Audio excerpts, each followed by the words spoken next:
como se Paulo colocasse uma arma na cabeça dos coríntios, falando, vai ou não vai? E não é nada disso. Paulo está construindo, ele começa a carta para esses irmãos que estavam lidando com vários problemas, falando aos santos em Corinto, aos irmãos que foram santificados, separados pela graça de Deus em Corinto. E ele fala, olha, eu queria falar com vocês, com esses irmãos, são meus irmãos, são esses santos de Deus alcançados pela graça de Jesus Cristo.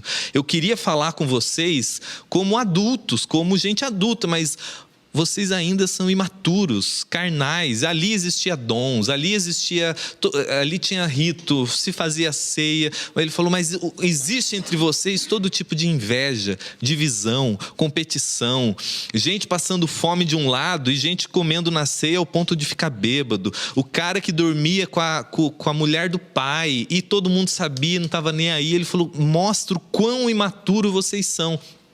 Aí ele cita, ele vai dizer mais ou menos assim, você está vendo aquele cachorro ali? Vou dar um exemplo meio chulo, mas para você entender. Está vendo aquele cachorro ali? Você está vendo como ele é um animal irracional? Porque ele age como um cachorro, ele come como um cachorro, ele vive como um cachorro. Porque ele estava dizendo assim, esse tipo de vida que vocês estão vivendo é o tipo de vida de alguém que não foi alcançado pelo reino da graça. Aí ele diz para essas pessoas, ele fala, mas vós, nesse mesmo texto, nesse mesmo contexto, ele fala, mas vós já fostes justificados, já fostes lavados.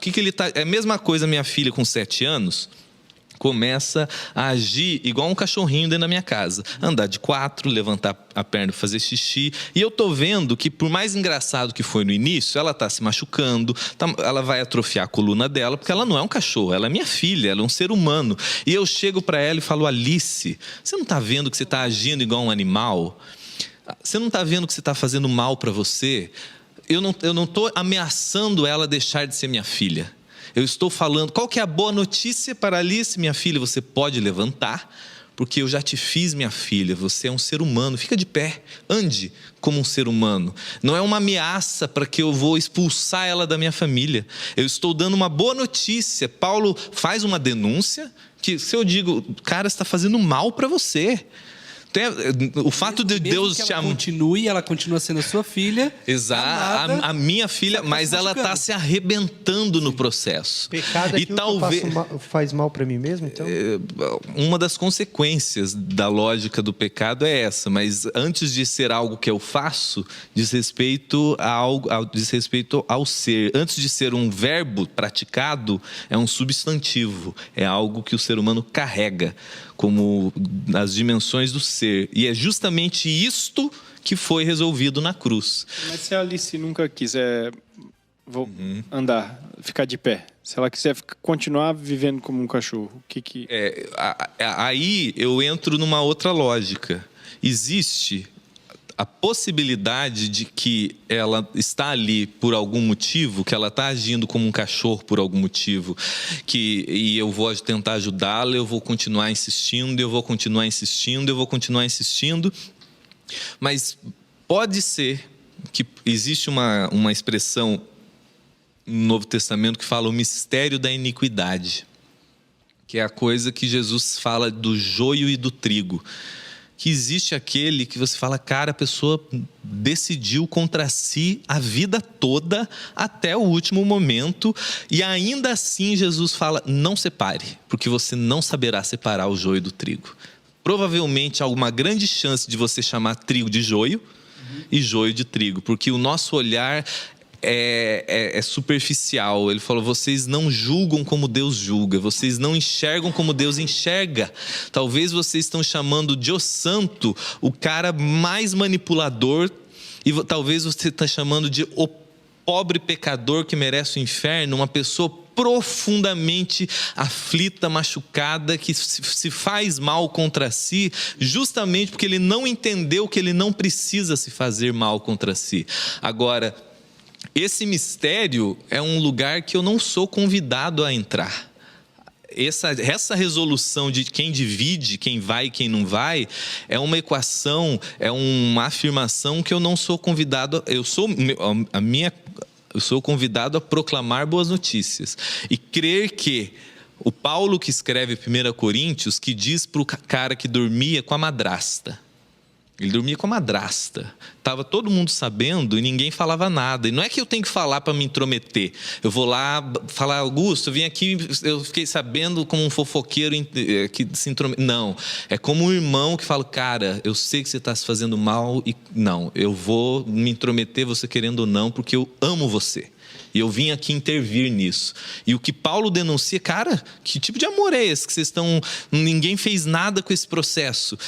Ele diz para esse homem, ele fala, vocês precisam agir como comunidade, intervir, e ele usa uma expressão pesada, que ele fala, entregue esse cara a Satanás, deixe que ele viva a vida dele, e ele usa uma expressão, ele fala, para que, mesmo que a carne dele se destrua, mesmo que a carne dele se destrua, o espírito permaneça salvo. O que ele está dizendo? Ele fala, esse cara ele precisa entender que ele tem sim a liberdade de escolher contra si, mas que isso tem consequências, isso fará mal para ele. É a mesma coisa para eu dizer... Esse termo aí, ainda que a carne dele se destrua, 1 Coríntios, o espírito permaneça salvo. É que as pessoas usam só o textinho lá. Bugou ali, ó. Aí o que ele... E olha que interessante, isso é 1 Coríntios, aonde Paulo está dizendo assim, mais ou menos eu falar para o Zezinho, que o cara está o tempo todo indo para Cracolândia.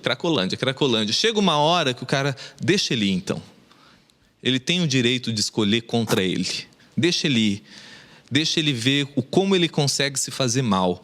Mas ele chega em 2 Coríntios. Paulo volta a escrever essa comunidade. Geralmente se acredita que foram mais de 2 cartas, mas se resumiu em 2 na hora de publicar. Ele fala assim, pessoal, está na hora de vocês irem atrás daquele homem. Ele falou, vão atrás dele, vocês deixaram ele ir demais. Está na hora de vocês irem lá e cuidar.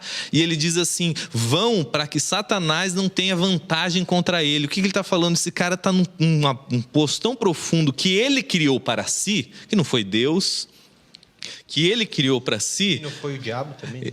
Ele falou, mas essa condição, ele falou, pode se tornar uma questão espiritual na mente dele. Ele fala, vão logo. Vocês deixaram, está tudo bem, ele teve que ter esse direito, mas ele ainda é irmão de vocês. Vão lá e intervenham, tragam ele de volta.